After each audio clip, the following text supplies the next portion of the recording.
तो फ्रेंड्स, किसी भी बॉडी को हम रेस्ट पे तब कहते हैं जब उसकी पोजीशन टाइम और सराउंडिंग के हिसाब से चेंज नहीं होती है। वहीं पे किसी बॉडी को हम मोशन में तब कहते हैं जब उसकी पोजीशन टाइम और इमीडिएट सराउंडिंग के रेस्पेक्ट में चेंज होती है। उसी तरीके से distance travel per unit time आपका स्पीड होता है। उसी में अगर मान लीजिए पर्टिकुलर डायरेक्शन की बात हो जाएगी तो फिर वेलोसिटी हो जाएगा।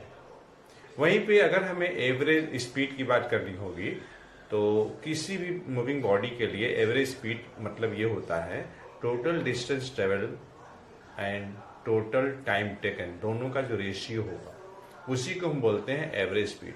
कहने का मतलब ये है कि अगर हमें एवरेज स्पीड निकालनी होगी तो हम सबसे पहले ये देखेंगे कि लेंथ ऑफ जर्नी कितना है और जर्नी को ट्रेवल करने में टाइम कितना लगा है, मतलब total distance travel upon total time taken.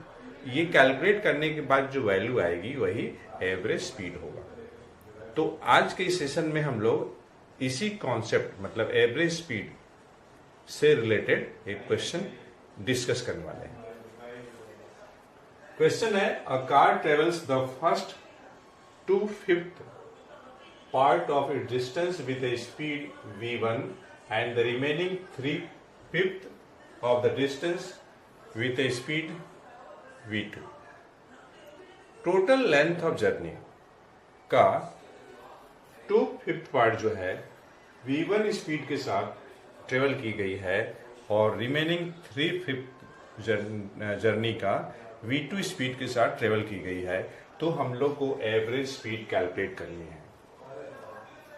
तो अगर मान लीजिए कोई पॉइंट ए है और दूसरी पॉइंट बी है, ये दो पॉइंट हो सकता है, कोई सिटी हो सकता है। तो अगर मान लीजिए ये दोनों सिटीज के बीच का डिस्टेंस अगर x है, तो जैसा कि क्वेश्चन बोल रहा है कि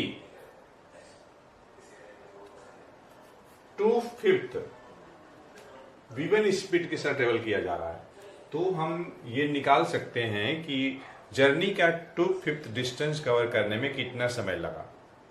उसी टाइप से जर्नी का 3/5 डिस्टेंस कवर करने में कितना समय लगा जब 3/5 डिस्टेंस को ट्रेवल करने में जो स्पीड रही है v2 रही है। उसी टाइप से 2/5 डिस्टेंस ट्रेवल करने में जो स्पीड रही है v1 रही है, और टोटल टाइम को प्लस कर लेंगे मतलब t1 और t2 को, तो हमें टोटल टाइम तो जर्नी मिल जाएगा। तो एवरेज स्पीड निकालना है हमें। एवरेज स्पीड की हम बात करनी है हमें। तो एवरेज स्पीड से क्या सेंस है? इससे सेंस है total distance travel upon total time taken. Total time taken, इससे मतलब है ठीक। टोटल डिस्टेंस तो x ही है। t1 अगर हमें निकालना होगा तो देखिए डिस्टेंस कितना है, तो 2/5 of the total distance upon speed अगर हम करेंगे तो हमें मिल जाएगा आपका टाइम मिल जाएगा। तो डिवाइड करने के बाद क्या होगा कि हमें जो फाइनल जो रिजल्ट मिलेगा यहाँ पे t1 के रूप में वो मिल जाएगा 2x अपॉन 5 v1। उसी टाइप से हमें t2 मिल जाएगा 3x अपॉन 5 v2 मिल जाएगा। अब इसे सॉल्व करना है तो देखिए x है यहाँ, डिनोमिनेटर से x कॉमन लेकर के x को कैंसिल कर दीजिए, तो आपको मिल जाएगा न्यूमरेटर में 1 मिल जाएगा और यहाँ मिल जाएगा आपका 2 अपॉन 5 v1 प्लस 3 अपॉन आपका 5 v2 मिल जाएगा। अब यहां से देखिए 5 v1 और 5 v2 का एलसीएम निकाल लीजिए। तो जब आप एलसीएम निकालेंगे तो आपको क्या मिलेगा? आपको मिलेगा 5 v1 v2 मिल जाएगा।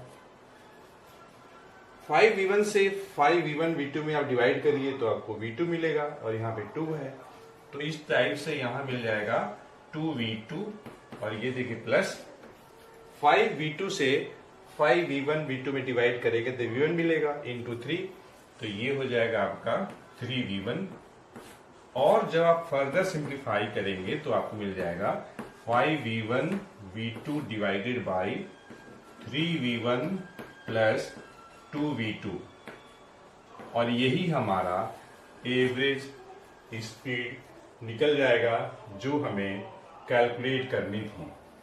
हमें क्या निकालना था? हमें निकालना था एवरेज स्पीड। तो फ्रेंड्स, इस सेशन में इतना ही। हम मिलते हैं नेक्स्ट सेशन में एक अच्छे कॉन्सेप्ट के साथ। Thank you for watching.